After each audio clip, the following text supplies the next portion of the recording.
Good morning. On yet another gorgeous day. I know we need rain, but you have to enjoy it. I wanted to mention just a couple of things that I'm thinking about this morning as we gather. One is congratulations are in order to the Gloucester Meeting House Foundation for putting on a symposium yesterday about democracy in crisis. And I know a number of you were here. For those of you who were not, the place was packed. Upstairs, downstairs, there were, I think, well over 300 people here in the room. And it was very, very heartening to see how many people really care about what's happening right now in our country and in our world. So I wanted to thank the Meeting House Foundation for their incredibly hard work to put all this on, and we are so lucky to have you doing this work with us. So thank you.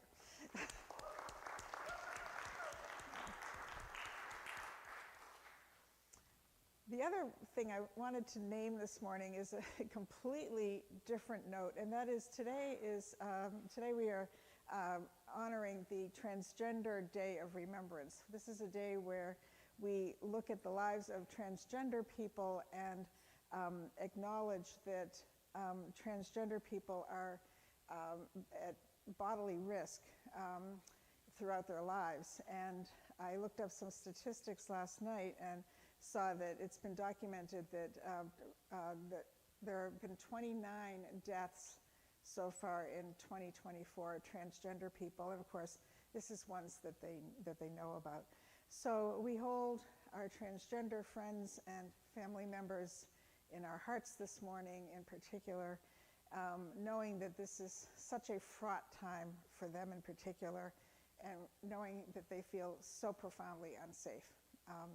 So I just want to invite us to hold that together for just a moment. And now let us deepen our hearts and our spirits for worship.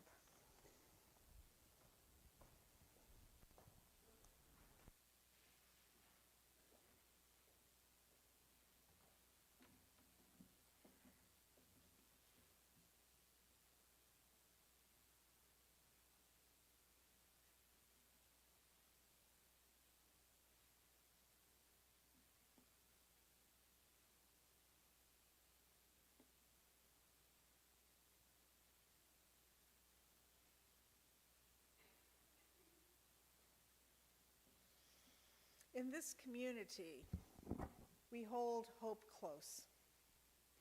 We don't always know what comes next, but that cannot dissuade us. We don't always know just what to do, but that will not mean that we are lost in the wilderness. We rely on the certainty beneath the foundation of our values and our ethics. And we are the people who return to love like a North Star and to the truth that we are greater together than we are alone. Our hope does not live in some glimmer of an indistinct future. Rather, we know the way to the world in which we dream, and by covenant and the movement forward of one right action and then the next, we know that one day we will arrive at home. Come, let us worship together. Our opening hymn this morning is number 344 in your gray hymnal, A Promise Through the Ages Rings. You're welcome to rise in body or spirit as we sing, and we will be singing the first 3 verses only.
the Unitarian Universalist faith tradition, we enter into worship by the simple ritual of kindling our chalice.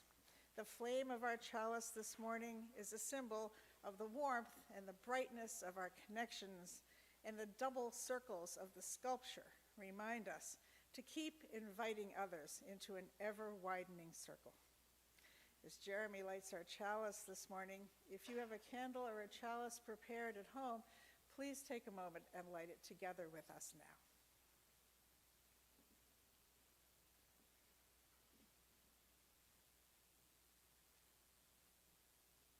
We take a moment now to affirm the covenant that we share with one another. Newcomers and guests, the words of our affirmation are printed in your order of service if you'd like to read along with us. In the light of truth and the warmth of love, we gather to seek, to sustain, and to share. Life is a gift for which we are grateful.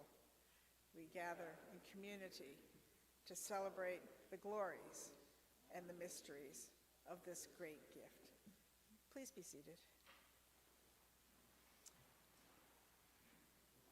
Since the invasion of Ukraine, we have been lighting a candle for peace each week to join our hopes for peace with all others around the world in this moment.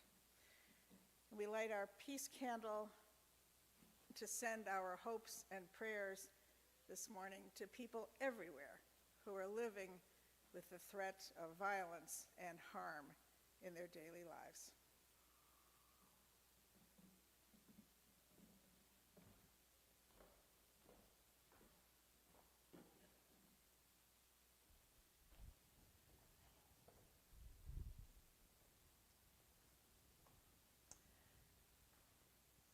If you're like me, when things get hard, I find I often turn to nature, try to find a place to go where I can get some peace. Oftentimes, you can head for the ocean. I myself am more likely, I think, to head for the woods, but just to find some moments of respite. And that always reminds me of the poet Wendell Berry and his famous poem, The Peace of Wild Things, when he says, "For a moment I rest in the grace of the world and am free." So nature is very important to many of us, but I also was thinking about it this morning and thinking that in addition to being a place of rest, that nature provides us with a lot of teaching. There's a lot that we can learn from nature. And I wanted to highlight a little bit of that this morning. Last year, maybe you remember, I preached, I think, a couple of times and mentioned mycelium networks, the networks of fungal threads that exist under the forest floors that connect tree roots and other plant roots and offer nutrients and water and help enhance the living conditions for all the species. You know, they form this interdependent web of nourishment that benefits everybody. But there are additional phenomena that occur in nature as well that we can learn from. And one that was striking me this week was the murmuration of starlings. And I don't know if you've ever seen a video of thousands and thousands of starlings flying together and swooping in giant patterns. And this is a bit of a mystery. The scientists aren't quite sure why they do this. They think it might be just a mere roosting behavior of gathering as many starlings together as possible so that they can create a safe place with many, many birds, creates more warmth, and it's more protection. And the other guess that scientists have about a murmuration is also about protection, that much like a school of fish, if a large group is gathered together and just flying unpredictably, but in unison, they deter predators. Predators will have a very hard time picking off individuals. But the really interesting thing that scientists have discovered is how they organize. And they have realized that one starling bases its own movements on the 7 starlings immediately around it. And each starling also is basing its movement on the 7 around it. So you end up with these clumps of 7 starlings all moving in unison to the point that there are possibly 100,000 starlings flying together. So it goes from one bird to groups of 7 to thousands. And I invite you to hold that thought. Another phenomenon is that of fractals. I like to think of fractals as building blocks of nature. And they are shapes that occur in nature that replicate into larger forms of essentially the same shape. So they're building blocks, but they're patterns. And some good examples are trees, tree branches. You think of a trunk of a tree with big branches coming off of it, and each branch then continues to divide into smaller and smaller branches. Other great examples are crystals and snowflakes and minerals, starting out very, very small and then replicating that small pattern in bigger and bigger and bigger forms. So what do fractals tell us? Well, they tell us that small patterns can become much larger patterns. And for humans, that means that small thoughts or small actions can be replicated as well to become much larger patterns. So I invite you to hold that thought too.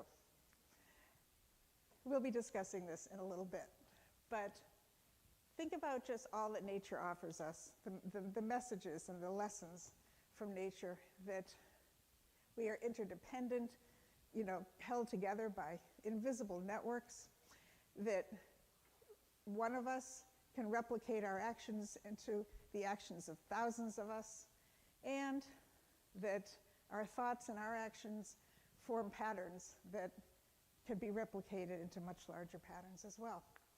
It's a lot to think about. Thanks for listening.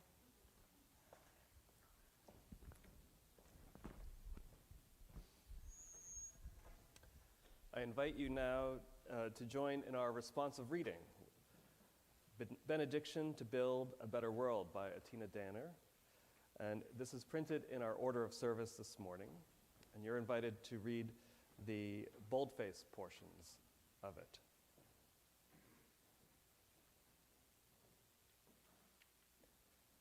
In what world are you powerful?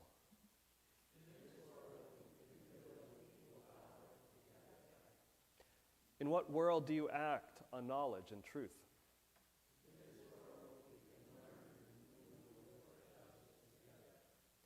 In what world do you hold to your values in the face of what scares you?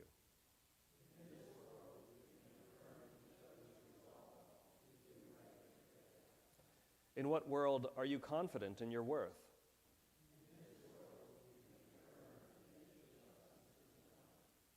In what world do faith and beliefs guide your choices? In what world can you learn from those with less power? In what world could empathy shield you from judging others? In what world will your power plant roots and tend to branches and leaves?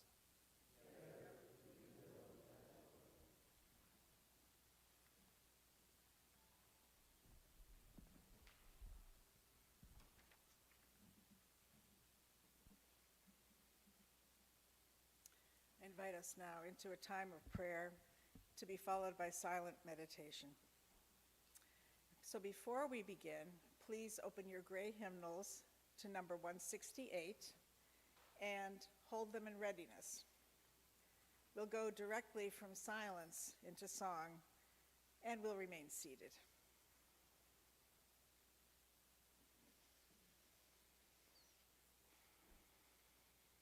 Spirit of life, known by many names, but by no name fully known. Today we ask to feel the embrace of love around us and in us as we face a future suddenly darker, less hopeful. Hold our weary nation in your grace. Guide our hearts and our spirits toward love, so that we may work to build understanding and relationship. We ask for your help in healing all that is broken among us, and help us to answer the call of love wherever it may lead us. This week, we especially remember the violence directed at transgender people as they struggle to lead lives of wholeness and authenticity. We mourn the loss of life of at least 29 souls so far in 2024. We honor their courage in embracing their true identity and share the pain and fear that is present in so many lives. We try to imagine risking our lives just to be who we are. As we enter a new era, we hear the fear expressed by our trans family members and friends, the fear of violence, of denial of gender-affirming care, of losing the right to live their lives in peace. Spirit of life, be with all those we love who cannot be with us this morning. Grant that all those who need comfort and solace may receive it. May all who need hope for the future sense it around them. And may all those who need courage to carry on find it within themselves and find it in the compassion of those around us. All this we ask in your name, which we know as love, as we enter into silence.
Our first reading this morning is My Joy Will Not Be Contained by Bishop Stephen Charleston. Stephen Charleston is a Native American elder and retired Episcopal bishop. My joy will not be contained, though the news of the day tries hard to make it so. I will accept the realities in which I live in all their vagueness and distraction, knowing that I cannot control where they will take me, but refusing to allow them to define me. They do not. Hope defines me, and love and vision. I will carry joy with me like the first people carried fire. Here ends our reading.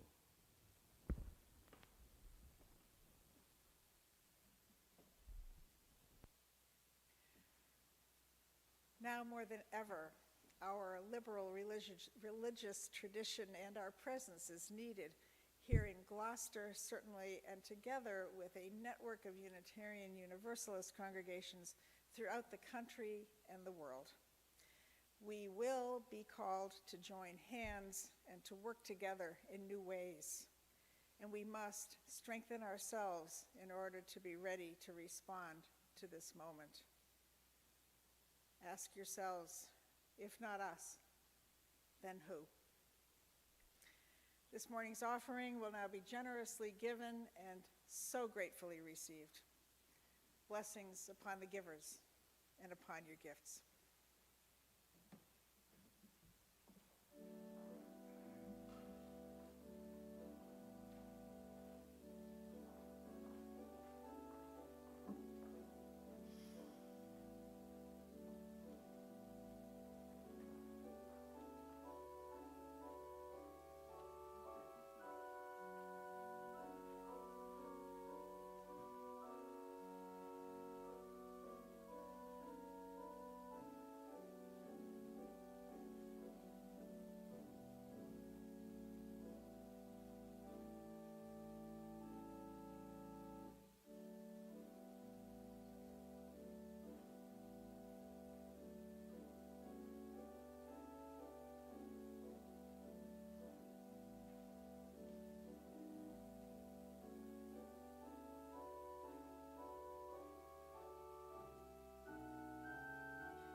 Our second reading this morning is Everything is Still on Fire by Julian Soto.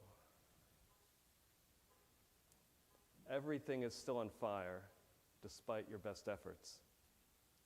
In addition to living, it is clear that, fire or not, you must level up to what it means to thrive. Right now, that means wrestling with the truth in the fact that everything is not all your fault. I'm sorry that everything is still on fire. Once hate catches, the winds of not my problem blow and the blaze is hard to stop. But hard is not impossible. Not yet is different than never. You, in community, have an answer. You have a response to systems of power and control and to the cost of suffering. You and your community together are the answer. You are not only a people of flame, but also a people of cold, clear truth. You know both where you fall short and where you flourish, and where you still reach. Everything is still on fire, but all is not lost.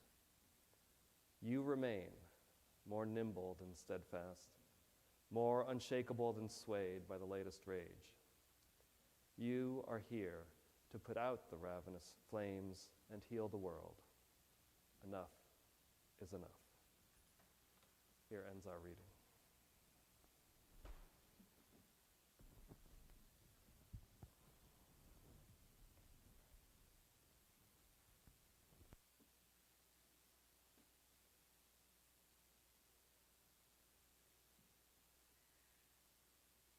Everything is still on fire, wrote my colleague Julian Soto. I am sorry that everything is still on fire, they continued. Once hate catches, the winds of not my problem blow, and the blaze is hard to stop, but hard is not impossible. I had collected several readings to share in today's service, more than I could ever possibly use, and it resulted in some really difficult choices in the end. The preparation of the order of service on Thursday went on for hours. But when I went back and was reviewing my choices yesterday, I couldn't help but notice that I chose 2 readings that mentioned fire. It was a little surprising. I don't know about you, but I've been feeling pretty cold inside. Not exactly fiery, not really letting myself feel pain and rage as I think about the presidential election. I love my country, and I love our form of government, even though I sometimes find myself agreeing with Winston Churchill when he said, "Democracy is the worst form of government, except for all of those other forms that have been tried from time to time." And suddenly here I am, drawn to language about fire. It's making me wonder if I'm beginning to move forward, to begin to think about the future and about what I can be doing to try to keep bending the arc of the universe toward justice in these years ahead. And perhaps I am ready to hear that all is not lost. The weekend before the election, when all things seemed possible, I was reading a book called Saving Democracy by David Pepper. It's required reading right now for my study group, and I admit I picked it up with a sigh, thinking, can I really read more books about democracy? But I found it surprisingly inspiring. The message throughout the book was that change emerges from small actions, from small groups of people that make small decisions that can then be scaled up and expanded into broader movements. And that called to mind the images of fractals and of murmurations, tiny crystals building themselves into larger crystals perhaps, or groups of 7 starlings creating huge ballets in the air. And it creates a flicker of hope, a tiny flame, a bit of candlelight. It's time for us as individuals and as communities to begin to look for small flickers of hope. Where should we begin?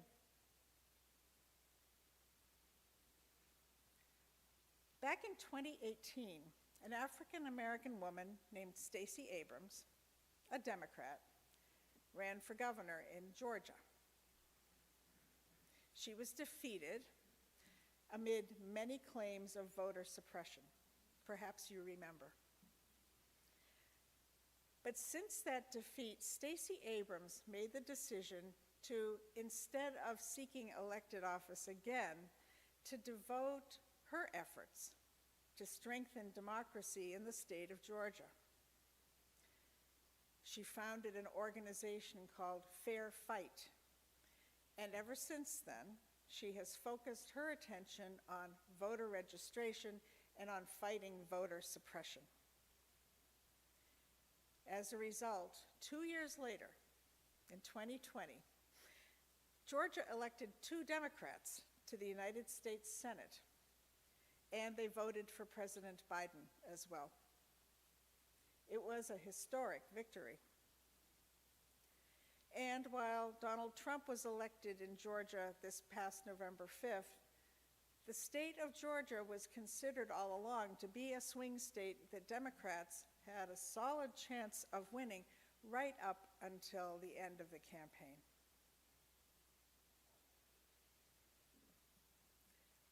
But I have actually wondered for years why Stacey Abrams hasn't been running for office again. And I found my answer in David Pepper's book, Saving Democracy. She's playing a long game, he pointed out, not focusing on individual campaigns, individual election years, individual races, but spending her time at the grassroots strengthening democracy as a whole in Georgia, making sure that voters are registering, and then urging people to make sure that they vote so that they are less likely to be removed from the voting rolls. It's an important approach, and it steps away from the every 2-year or every 4-year election cycle to carry out a sustained, long-term effort to create a solid foundation of voting rights and engaged voters who will follow through and go to the polls. And so Stacey Abrams is kindling a small flame of hope for us today. The flame of hope was fanned right here yesterday, as many of you know, during the Meeting House Foundation's symposium about democracy. As I mentioned earlier, the room was packed. And just the sight of the hundreds of people who came out seeking understanding, companionship, and even possibly a path forward was heartening. People care. They truly do. The sight of so many people listening intently, leaning forward, engaged, is an image that I will carry forward when I am looking for hope in the coming days.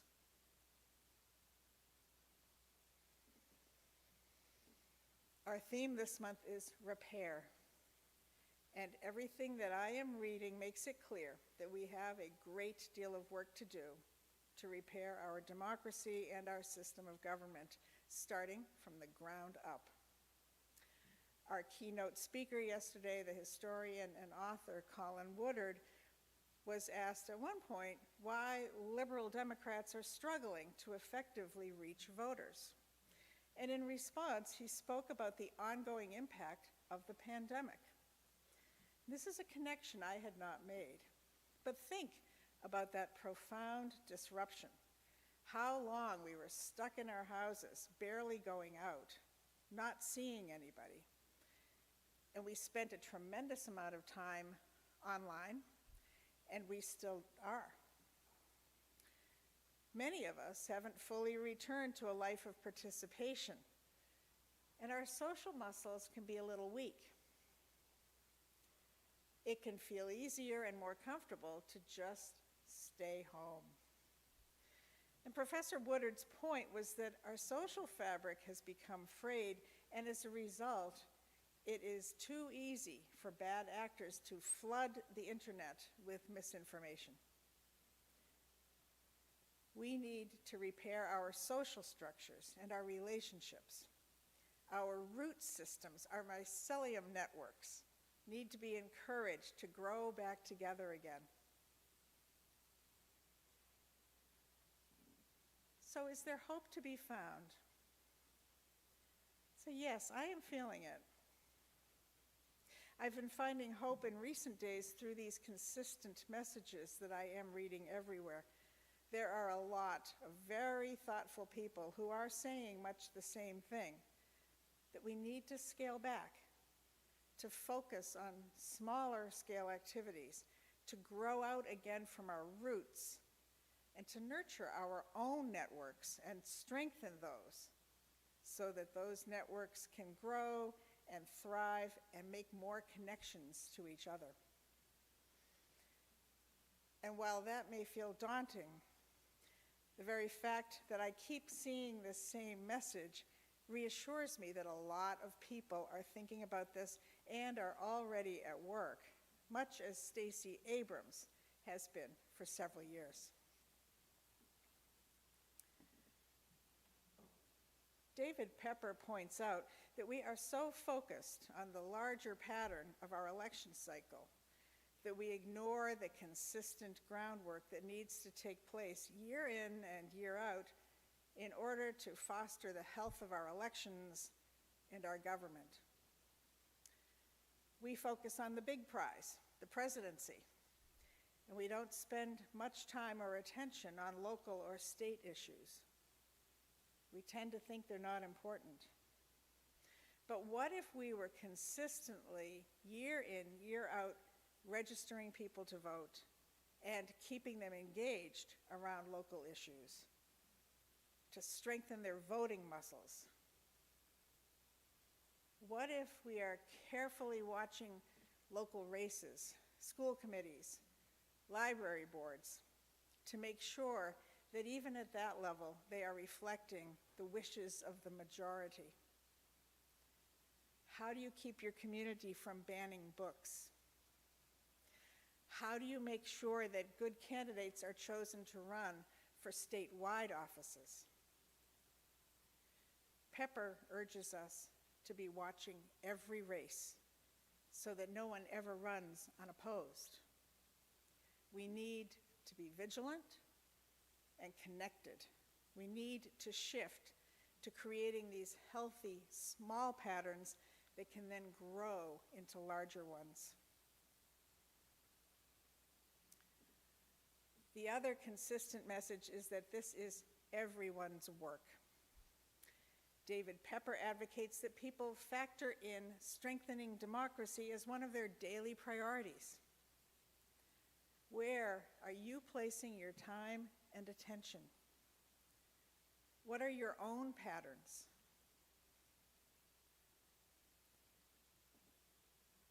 Remember our conversation earlier about murmurations and fractals. Think how a murmuration happens. Each starling is surrounded by 7 other starlings and yet results in thousands of birds flying and twisting and turning in unison. And fractals tell us how forms in nature scale up from small to large. The author and activist Adrienne Marie Brown wrote this about fractals. The patterns of the universe repeat at scale.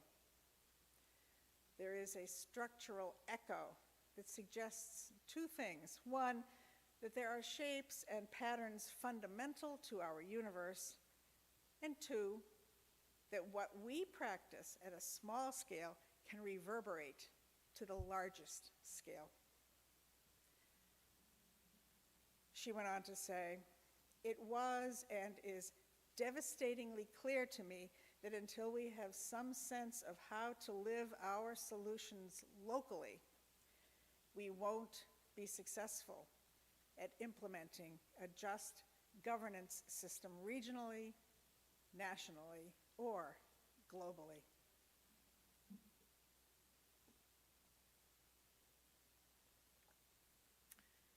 We see again the importance of patterns. David Pepper pointed out that our pattern is to only focus on national elections.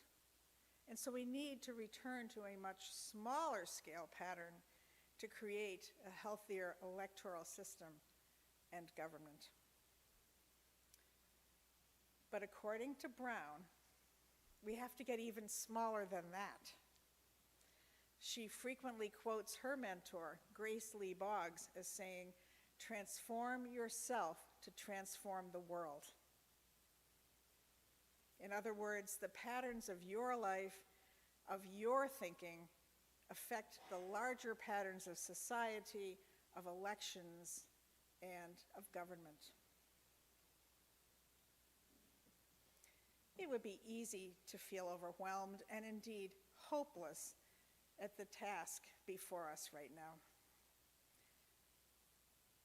And let's be honest, who feels like transforming ourselves? But I have some thoughts about some small things. We could start by rebuilding connections. Are there people you haven't talked to or seen in a long time? Remember, this is about changing patterns in our own lives to work toward then changing larger patterns. Maybe we start by resolving to do an act of kindness, one a day. What local groups or organizations can you help strengthen? You don't have to run for office yourself, but are you paying close attention?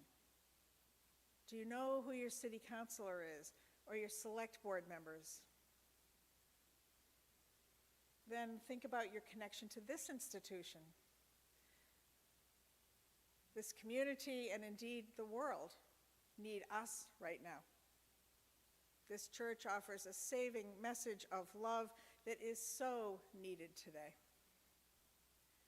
How do we strengthen ourselves in order to consistently spread that message as far and wide as we can?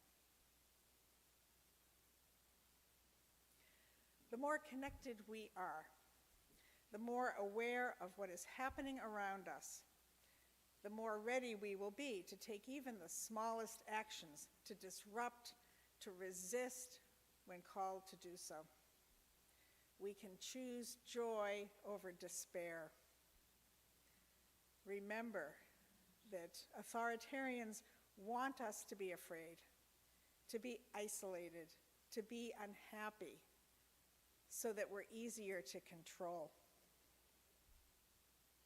Joy can be an act of defiance in itself. Bishop Stephen Charleston tells us, "My joy will not be contained, though the news of the day tries hard to make it so." My friends, it can feel so overwhelming. But the hope is in the reminder to stay small, to work on your own patterns and the shapes of your lives, and then to expand outward into growing networks and spirals and branches. Colin Woodard yesterday advised us to not try to be everywhere, to not try to do it all, but to work on what is natural for you, on your own patterns. Many centuries ago, a wise rabbi offered the same message that speaks to us today. Do not be daunted by the enormity of the world's grief. Do justly now. Love mercy now. Walk humbly now. You are not obligated to complete the work, but neither are you free to abandon it.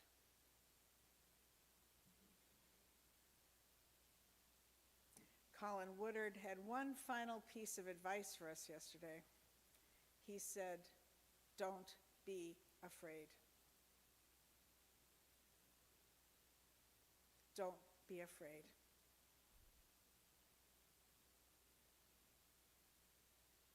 My joy will not be contained, though the news of the day tries to make it so. I will accept the realities in which I live in all their vagueness and distraction, knowing that I cannot control where they will take me, but refusing to allow them to define me. They do not. Hope defines me, and love, and vision. I will carry joy with me like the first people carried fire. Hope, love, vision, joy, fire. Amen.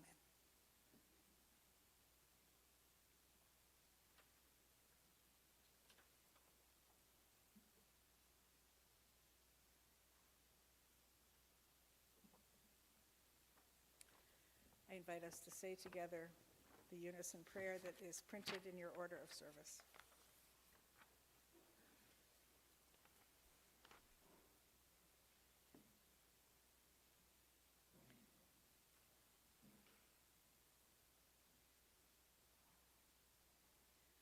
Thank you for all I forget are gifts, not rights. Forgive me for all the grievances I remember too well. Save me from the self-pity, the self-seeking, which is true poverty. Guide me, if I'm willing, into the hard ways of sacrifice, which are just and loving. Make me wide-eyed for beauty and for my neighbor's need and goodness, wide-willed for peacemaking and for the confronting power with the call to compassion, wide-hearted for love and for the unloved. Match my appetite for privilege with the stomach for commitment.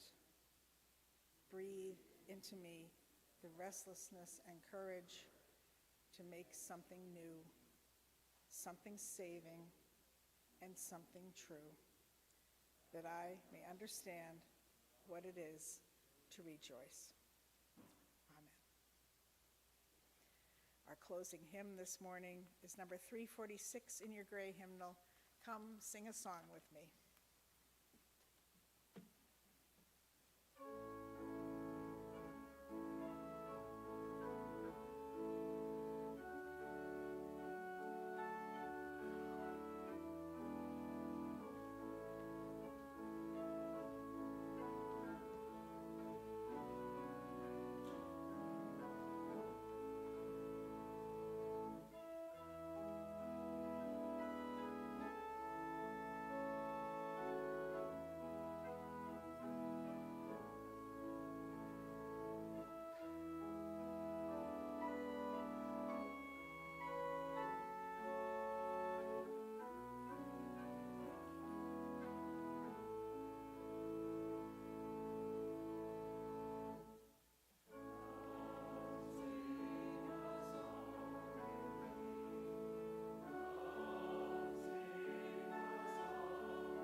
into the world in peace.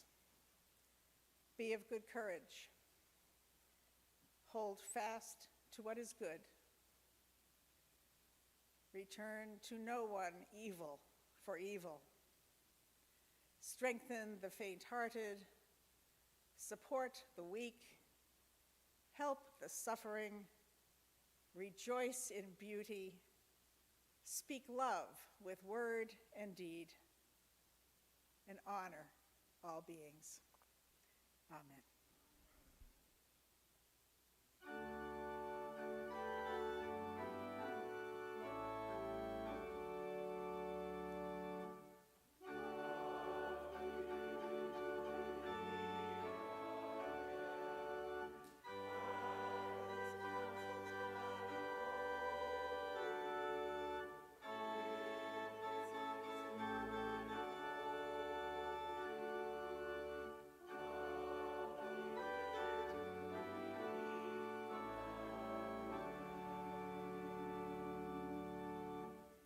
And now I invite those of you at home to hold up your candle or chalice, and together we will blow them out as we here say the words to extinguish our chalice.